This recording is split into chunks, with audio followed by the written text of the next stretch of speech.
Baku tembak antara TNI Polri dan KKB Organisasi Papua Merdeka di distrik Pugima harus dibayar mahal oleh kubu Egyanus Kogoya. Dalam baku tembak yang terjadi beberapa waktu lalu, 2 orang dari OPM diakui tewas oleh Egyanus Kogoya.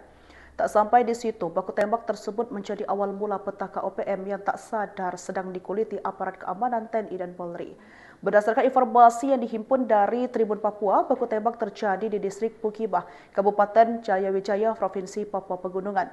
Dalam baku tembak itu, seorang keponakan Egyanus Kogoya bernama Piondos tewas ditembak. Kaops Damai Kartens Brigjen Pol Dr. Faisal Ramdhani didampingi Wakaops Damai Kartens Kombes Pol Adar Masinaga melalui siaran persnya membenarkan hal tersebut. Ia pun mengatakan jenazah korban telah dievakuasi ke Rumah Sakit Umum Daerah Wamena menggunakan ambulan. Kemudian dibawa ke Sinagma menuju Kompleks Suwoken di Kampung Sapalek, Distrik Papua.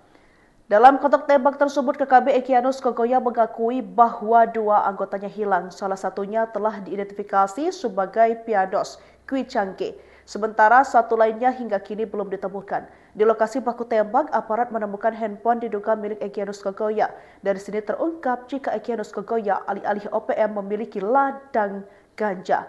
Ladang ganja itu diduga menjadi sumber keuangan OPM untuk membeli senjata. Tak hanya itu saja, berbagai data OPM juga diduga bocor dari handphone tersebut.